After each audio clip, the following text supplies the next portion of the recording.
네. 여러분 TV 잘 안 보시죠? 늘 말씀과 기도에 전무하기 때문에 TV는 잘 안 보실 텐데 제가 우리 집에서 아이들하고 아내가 보는 몇 가지 TV 프로그램이 있는데 그러니까 티처스라는 게 있습니다. 우리 중고등학생 혹시 봅니까? 보는 아이들도 있어요. 보는 아이들은 내가 공부를 잘하는 학생인지 모두는 잘 모르겠습니다. 이 티처스라고 하는 프로그램이 어떤 거냐면 강남의 1타 강사, 아주 그냥 뭐 잘 가르치고 뭐 한번 뭐 거기 배우려고 그러면 돈을 많이 주고 배워야 하는 그런 학원의 유명한 강사들을 2명을 이제 TV 프로그램에 딱 초청을 합니다. 영어와 수학에 탁월한 선생님들입니다. 그리고 이 선생님들이 이제 뭐 전국의 수많은 학생들이 이 선생님께 배우기 위해서 막 뭘 내요. 나는 이런 문제 때문에 선생님 꼭 가르침을 받고 싶습니다. 그래서 선발된 학생들이 한 달 동안 이 선생님으로부터 1:1 과외를 받는 거예요. 그러니까 얼마나 이 아이들에게는 황금 같은 시간이겠습니까? 근데 보니까요, 문제점을 가지고 있는 학생들, 어떤 학생들은 상위권에 있는 아이들, 진짜 막 10% 안에 드는 학생들이 있는데 이 학생들에게는 1% 안에 들어가기 위해서 막 하는데 안 돼서 이 좀 조언을 구하는 학생들도 있고, 어떤 학생들은 진짜 저 밑바닥에 아무리 공부해도 안 되는 학생들, 그 아이들 그래도 이제 마음 먹고 한번 대학 가려고 합니다 해서 신청해서 뽑히는 아이들도 있더라고요. 제가 몇 편을 봤는데 몇 가지 핵심들이 있습니다. 그 중에 몇 가지를 알려드리면, 스스로 학습할 수 있는 생활 습관을 가져라. 남이 억지로 시켜서 되는 게 아니라 스스로 공부할 수 있는 학습, 뭐 주도형이라고 할까요? 그런 습관을 가지는 게 중요하다. 그리고 문제를 풀 때 그 문제를 낸 출제자의 의도를 잘 파악해서 문제를 봐라. 그러면 어느 정도 답을 볼 수가 있다. 이런 것도 있더라고요. 근데 제일 많이 하는 답이 뭐냐 하면 독서를 많이 해라. 아니, 영어와 수학을 하는데 왜 독서를 많이 하라고 그럽니까? 알고 보니까 요즘 문제는 사고력을 유하는 문제가 많아서 국어를 못하면 수학도 못 풀고 영어도 못 푼대요. 맞니?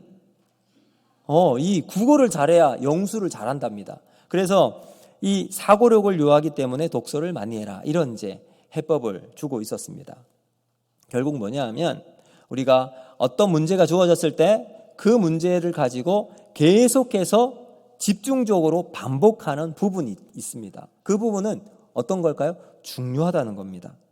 오늘 신명기 말씀은요, 가나안 땅에 들어가지 못했던 모세가 출애굽 2세대, 이제 가나안을 눈앞에 두고 들어갈 후손들을 향해서 간곡히 부탁하고 당부하는 유언적인 설교 내용입니다. 핵심이 뭐냐? 딱 한 가지예요. 너희 마음대로 살지 말고 하나님 말씀을 듣고 순종해라. 이겁니다. 순종하는 것이 제일 중요하다. 이 말씀을 하고 있습니다. 특히 이제 가나안 땅에 들어가서 더 그렇게 살아야 한다고 당부하고 있는데, 신명기 4장부터 이 모세의 권면이 시작됩니다. 근데 여기도 보면 계속해서 반복적으로 이제 일치되는 그런 내용들이 나오고 있습니다. 그럼 고등학교 또는 중학교 수업 시간에 보면 선생님이 강조하고 반복하면 그거 시험 문제 나옵니까? 안 나옵니까?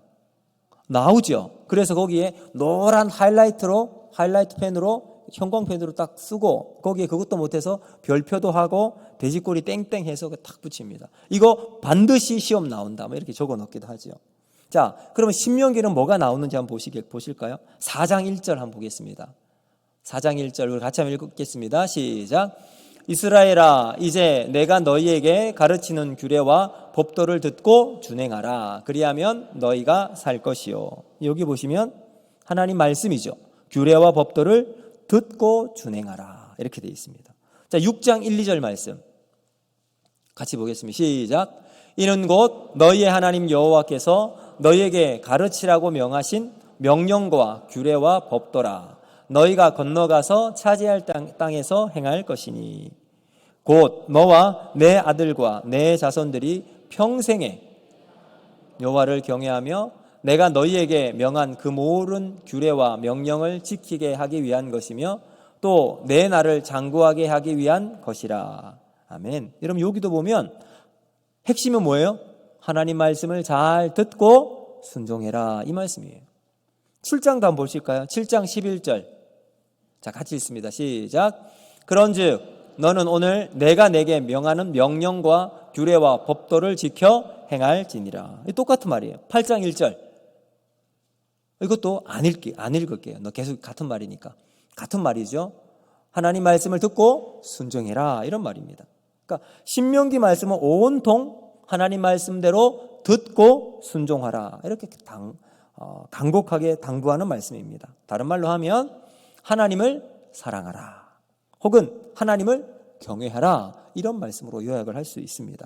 그래서 이 신명기 핵심은 우리가 잘 알고 있는 쉐마 이스라엘, 신명기 6장 5절부터 쭉 8절, 9절까지 나오는 말씀인데요. 5절부터 7절까지 말씀, 이거 너무 중요하니까 한번 같이 읽어보겠습니다. 시작. 너는 마음을 다하고 뜻을 다하고 힘을 다하여 내 하나님 여호와를 사랑하라. 오늘 내가 내게 명하는 이 말씀을 너는 마음에 새기고 내 자녀에게 부지런히 가르치며 집에 앉았을 때든지 길을 갈 때든지 누워 있을 때든지 일어나 있을 때든지 이 말씀을 강론할 것이며. 네, 여러분 여기 보니까 핵심은 아무튼 마음을 다하고 뜻을 다해서 하나님 말씀을 잘 지키라는 말이죠. 이런 당부의 말씀이 오늘 11장에도 그대로 나타납니다. 하나님을 사랑하고 그 말씀을 지키라는 당부의 말씀이 이어지고 있습니다. 왜냐하면 여러분, 하나님의 큰 일, 놀라운 일을 본 사람과 보지 않은 사람은 다릅니다. 왜요? 내가 그걸 경험한 사람과 경험하지 않고 들었던 사람은 달라요. 반응하는 게 다릅니다. 본 사람은 누굴까요? 출애굽 1세대 사람들.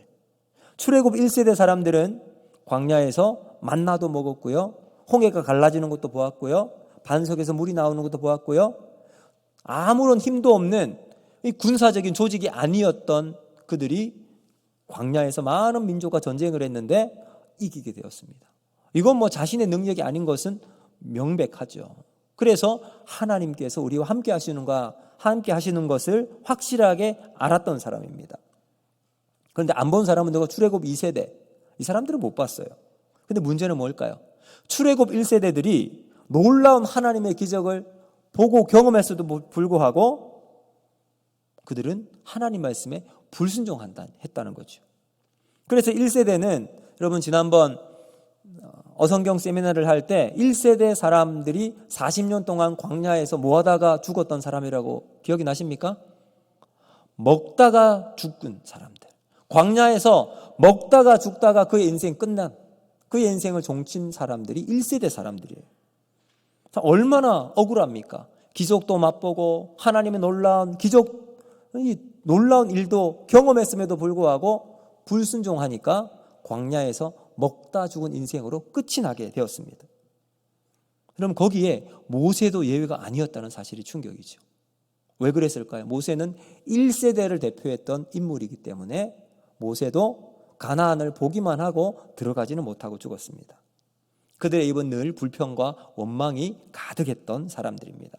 그래서 오늘 이 11장에도 보면 한 예를 두고 있습니다. 고라당의 반역. 여기 이제 고라라는 이름은 나오지 않고 누구 이름이 나옵니까? 다단과 아비람이라는 루벤 자손의 이제 아들들이 이름이 나오고 있습니다. 고라가 반역을 일으켜요. 어떤 반응을 일으키냐면 고라는 레위 사람이거든요. 레위 사람이면 모세나 아론도 레위 사람이고 제사장 집안이라고 한다면 우리도 고라 사람도 마찬가지인데 왜 당신들만 지도자를 하느냐? 하나님이 당신들에게만 말하느냐? 우리에게도 말씀하신다 해서 반역을 일으켜요. 그리고 나서 이제 하나님 앞에 딱 섰는데 하나님 어떻게 하셨을까요? 땅을 갈라서 반역하고 불평하는 그 사람들을 확 집어삼켜버립니다. 그리고 땅이 갇혀버려요. 자, 이런 삶을 살게 되었습니다.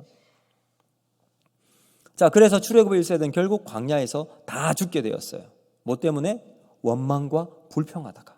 그래서 모세는 자기가 죽기 전에 이런 과거의 전철을 밟지 말고 하나님 말씀에 끝까지 순종하는 믿음의 2세대가 되라 하면서 계속해서 반복하는 거예요. 4장부터 4장, 5장, 6장, 7장, 8장, 11장 오늘 여기 이르기까지 같은 말을 어구만 좀 바꾸어서 표현만 다르게 할 뿐 똑같은 말을 반복적으로 하고 있는 거예요. 자, 그러면 이 말 속에 우리는 어떤 것을 기억하고 우리의 인생 가운데 하나님 말씀을 지키고 살아가야 할 건가? 세 가지로 우리가 한번 살펴보도록 할 텐데, 첫 번째, 여러분 한번 보시겠습니다. 자녀보다 당신 자신이 먼저 확신을 하라라는 말입니다. 남에게 말을 하기 위해서는 자기에게 대한 분명한 확신과 믿음이 먼저 있어야 합니다. 그래야 누가 뭐라고 해도 자신을 디펜스할 수 있어요. 자신의 입장에 대해서 자신이 맞다고 자신 있게 말할 수가 있습니다. 여러분, 우리는 이것을 변증이라고 말해요. 변증. 그래서 이단이 판치고 있었던 초대교회에 변증가들이 많은 활동을 했어요. 복음을 지키기 위해서 예수님의 신성과 인성에 대한 확실함을 변증하면서 이단들을 막 논박했습니다. 여러분, 좀 쉽게 설명하면 유명한 홈쇼핑 쇼호스트들이 그 집안에 가면 여러분 자기가 광고하고 이렇게 막 판매하는 물건들이 있을까요? 없을까요? 없다고요? 엄청 많을 것 같아요. 여러분, 지금 보니까 개그맨이었던 누구죠? 머리 빡빡이 아무튼 머리 없는 사람, 그 사람 엄청 쇼호스트로 많이 나오는데 그 집의 한 층은 다 자기가 광고한 물건들이 꽉꽉 들어차 있대요. 그런데 광고하기 전에 그걸 먼저 자기가 사용해 본대요. 왜요? 그래야 이 제품에 대한 확실함, 믿음, 신뢰, 써보니까 내가 이렇게 좋더라, 며칠 동안 자보기도 하고 먹어보기도 하고 사용하기도 하고 밑속에도 돌려보고 앉아보기도 하고 그랬더니 이런 점들이 저에게는 참 좋았다. 그리고 다른 제품과 비교를 해보니까 이 부분이 확실하게 다른 제품보다 뛰어나다. 이런 것을 경험을 통해서 이야기해 주는 거예요. 그리고 시청자들에게 판매를 하는 겁니다. 저는 이것이 맞다고 생각해요. 그래야 소비자들도 믿고 그것을 보고 이제 살 수가 있는 거죠. 그럼 믿음을 가지고 있는 우리들도 마찬가지입니다. 하나님이 누구신지 분명하게 그리고 확실한 하나님을 알고 우리가 세상에서 살아가야 합니다. 이것이 이 땅을 살아가는 저와 여러분에게 필요한 믿음이라는 거죠. 우리가 먼저 하나님에 대한 확신이 있을 때 그것을 통해서 하나님이 우리를 통해서 하나님의 하나님 되심을 나타날 수가 있습니다. 그럼 오늘 본문 말씀 속에도 이 모세가 출애굽 2세대를 향해서 이야기합니다. 너희는 출애굽 2세대 광야에서 태어났지만 그곳에서 하나님 만났던 기억을 확실히 알아라. 그리고는 저 가나안 땅에 들어갔을 때 반드시 하나님이 살아계심을 증거하며 확실한 믿음과 그 터 위에서 신앙을 지키고 살아가라 라고 이야기하고 있는 거예요. 자, 그리고 난 다음 두 번째 우리에게 필요한 것이 있습니다. 그게 뭐냐 하면 들어갈 땅이 어떤 곳인지 점검하고 확실히 알라라는 겁니다. 여러분, 만약 우리 이 옥포 지역에 여러분들이 어떤 사업체를 구상을 하고 가게를 하나 연다고 생각해 보세요. 그냥 열 수 있습니까? 그냥 못 열어요. 일단은 주변의 인구 조사가 어떻게 되는지 시장 조사를 해야 합니다. 인구 분포가 어떤지, 남녀 비율에서 남자가 많은지 여자가 많은지, 가정이 많은지 혼자 사는 사람의 비율이 많은지, 아니면 청소년 10대, 20대가 많은지 30, 40대, 50대가 많은지 60대, 70대 노년층이 많은지 이 인구조사를 잘 해나가요. 그 연령대에 맞게끔 이제 가게를 꾸려나가고 거기에 맞는 아이템을 가지고 사람들에게 이제 소개를 해나갈 수 있게 되겠죠. 그럴 때 이제 그 가게가 신생 이제 가게이기 때문에 경쟁력을 가질 수가 있습니다. 자, 여러분, 모세가 처음 가데스 바네아에서 12명의 정탐꾼을 보내었잖아요. 왜 보냈을까요? 시장 조사하기 위해서. 그 땅이 어떤 땅인지 한번 두루두루 살펴보기 위해서 보냈던 겁니다.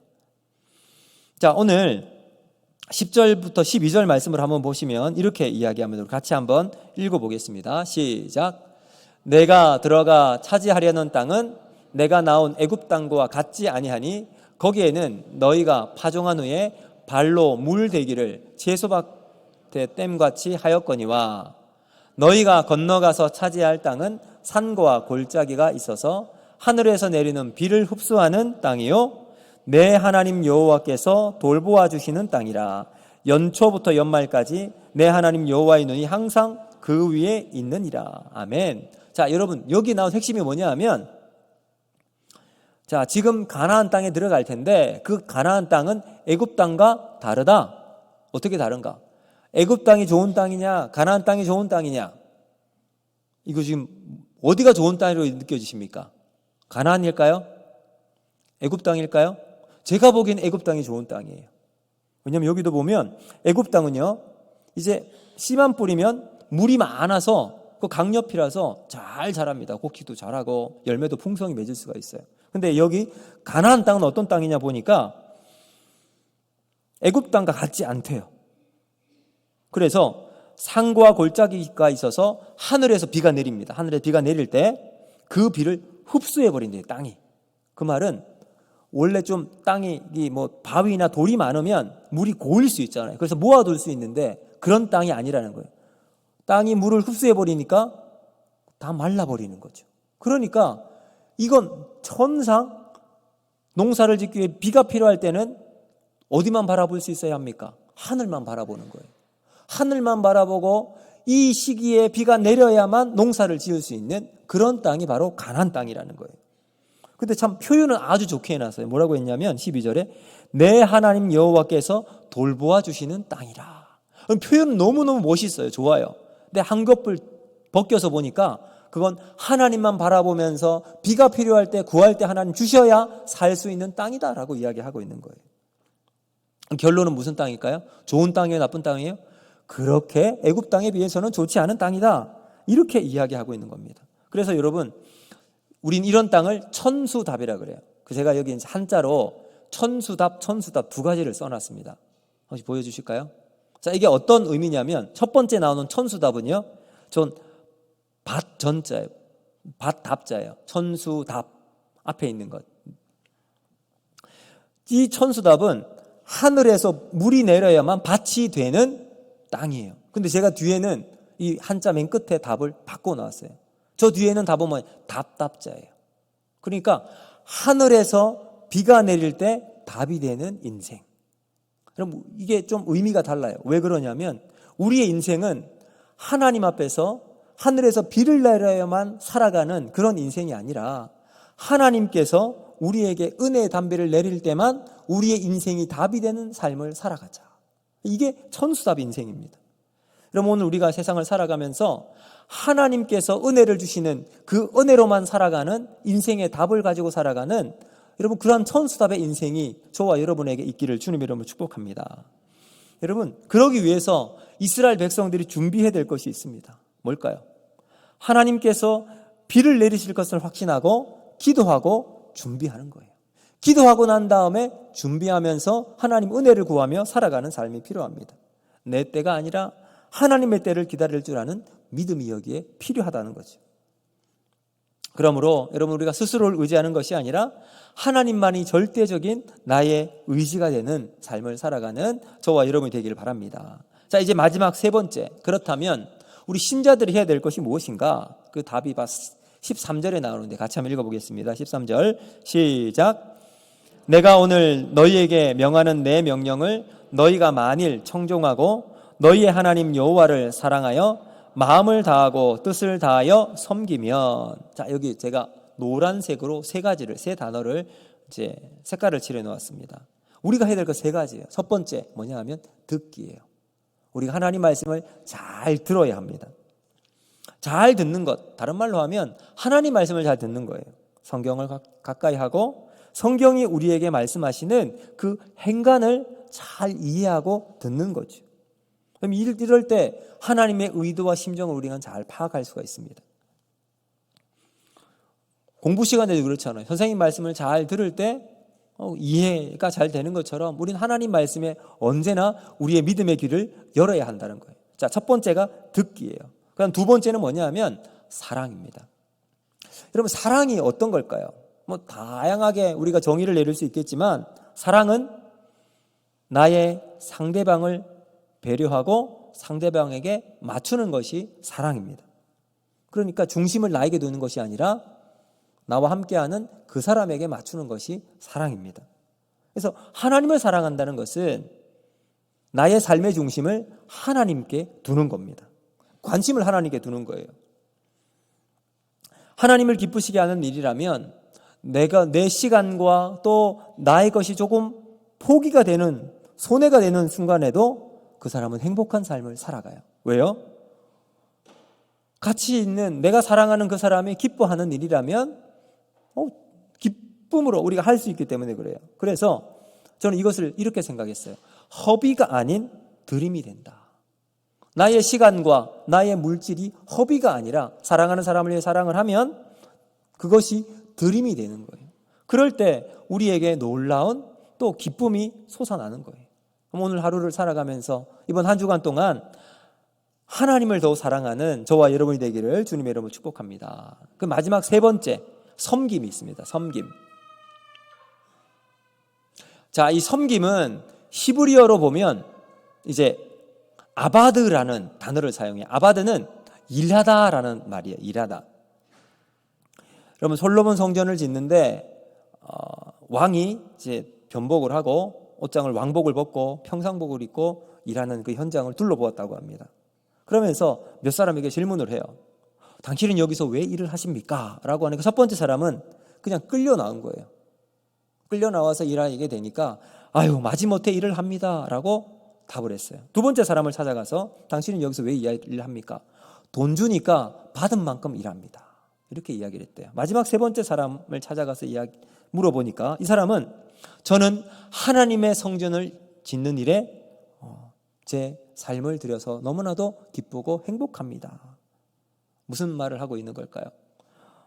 똑같은 일을 하지만 어떤 관점으로 일하느냐에 따라 달라진다는 거죠.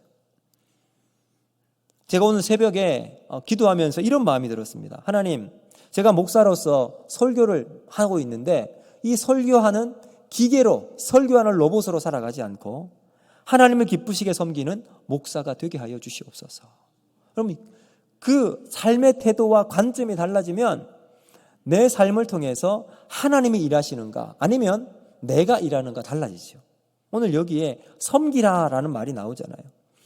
마음을 다하고 뜻을 다하여 섬기면 이 섬김은 내 마음을 다해서 기계적으로 섬기는, 기계적으로 일하는 것이 아니라 사랑을 다해서 하나님을 기쁘시게 하는 섬김이 된다는 겁니다. 여러분도 마찬가지일 겁니다. 성도로서 기계적으로 반응하는 행동의 사람이 아니라 기쁨으로 하나님을 섬기고 남의 유익을 생각하고 행동하는, 그리고 생각하고 행동하는 그러한 삶이 되기를 주님 여러분 축복합니다. 자, 이제 말씀을 마치도록 하겠습니다. 여러분, 이 신명기에서 우리가 찾을 수 있는, 우리가 기억해야 될 것 세 가지를 우리가 살펴보았어요. 첫 번째 뭐냐면 먼저 우리 자신이 확신을 가지고 믿음으로 분명한 하나님과 복음을 가지고 살아가야 된다는 거예요. 두 번째, 이제 우리가 살아가야 할 그 땅에 대한 정보력을 확실하게 알고 그 정보력을 바탕으로 믿음의 길 걸어 나가야 한다는 것. 그리고 마지막 세 번째, 우리 신자들이, 그리스도인들이 해야 될 일이 뭐냐? 세 가지 말씀드렸어요. 듣기를 잘하고 잘 듣자. 하나님 말씀을 잘 듣자. 그리고 하나님을 사랑하자. 그리고 하나님을 기쁨으로 섬기는 삶을 살아가자. 그래서 이번 한 주간 동안도 정말 우리를 통해서 하나님 앞에서 아름다운 신앙의 길, 생명의 삶이 나타나는 귀한 한 주가 되기를 주님의 이름으로 축복합니다. 기도합니다.